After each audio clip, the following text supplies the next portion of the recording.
Yeah, as you mentioned, I'm a physician, but for the last 15 years or so, I've been involved in a number of different ventures, including management consulting and entrepreneurship. I'm also a family person with three kids at home between the ages of 10 and 14. And I live in Newton, Massachusetts. And you and Kenji met back in McKinsey, right? We did. We actually got to work closely together on a couple of projects. It was really fun. And that was when we were doing health system operations and transformation work. And, the McKinsey model is that you co-locate with your clients. So Kenji and I would fly into wherever the heck we were. I remember North Carolina for sure, Kenji, but Yeah. it might have been a few other places too. And we would live there Monday through Thursday together. And every day for 12 plus, at least 12 hours a day, we would be in the health system or hospital, usually in some back coat closet somewhere, but working with the executives on transforming the hospital. And so, you get to know somebody pretty well during that time. And then, of course, you get to grab dinner afterwards and catch up on more personal level. And I always really enjoyed working with Kenji. And we actually had a really great team there, Kenji, if you remember. I do, yeah.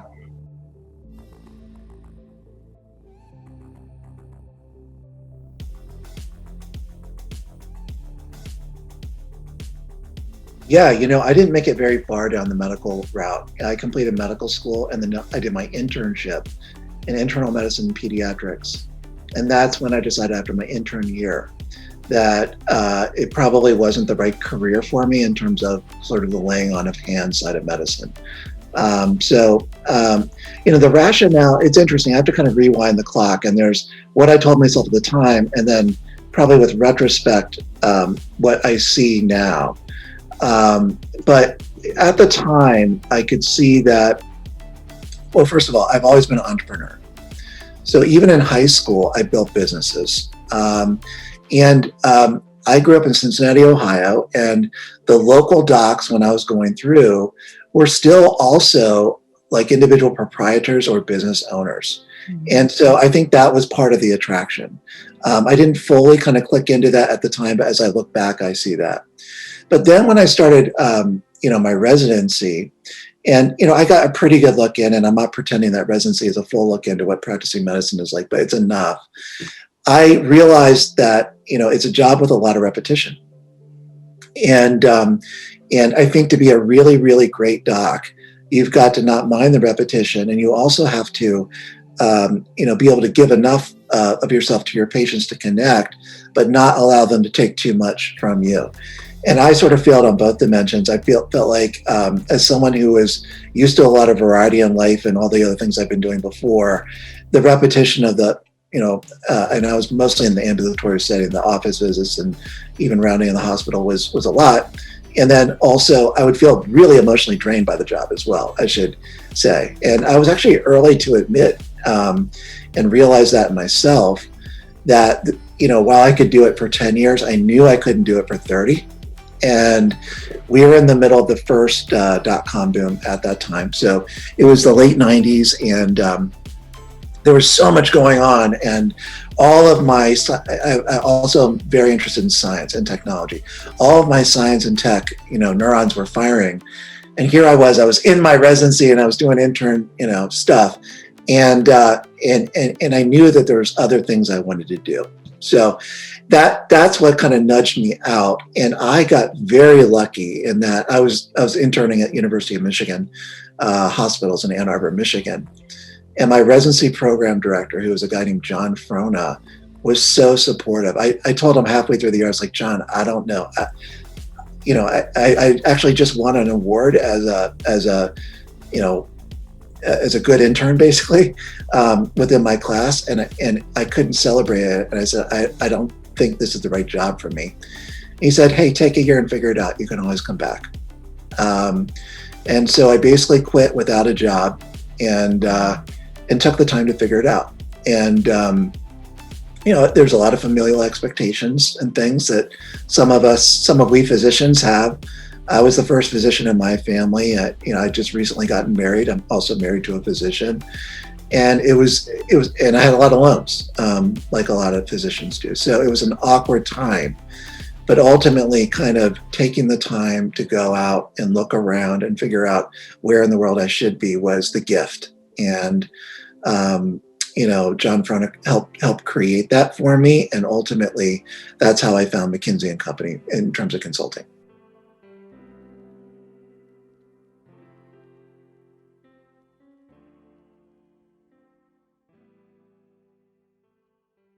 Be brave and do not listen to that. I really strongly believe that, because I also think, though, that it's gotten easier to have a dual track career, or triple track career, and not in the triple threat sense of being a doc and doing academics and teaching and clinical. I'm talking about like in a divergent sense of having multiple things at once, side hustles, all those things.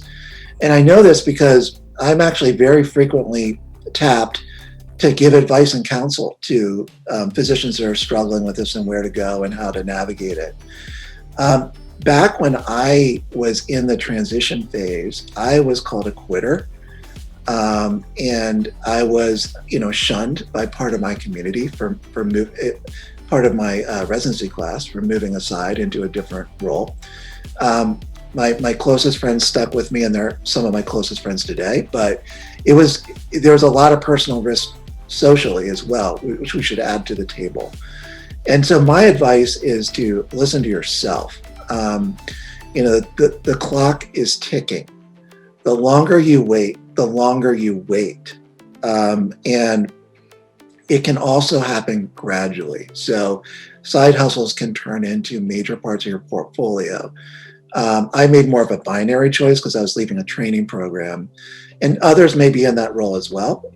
But I just said, listen to yourself and make the move, and have the confidence that the skills and training and other attributes you have that got you through medical school and got you, into being a physician will stand you in very good stead prospectively in whatever career you pursue.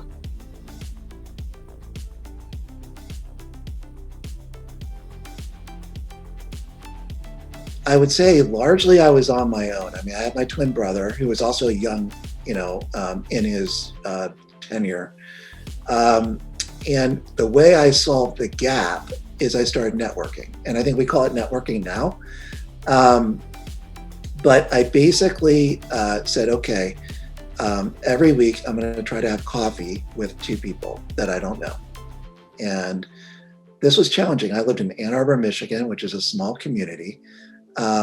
It's about, for those of you that don't know, it's about 30 miles from Detroit. So it's next to a bigger city, but it's a town of like 150,000. But it is a university town. It's got a couple venture firms.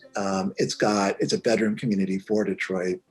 And it's got all the things that come with the university. And so I started out the only place I knew, which was like the tech transfer office inside of the university, which it's like processing patents and things like that. And I got in there, I was like, whoa, this is not what I want to do.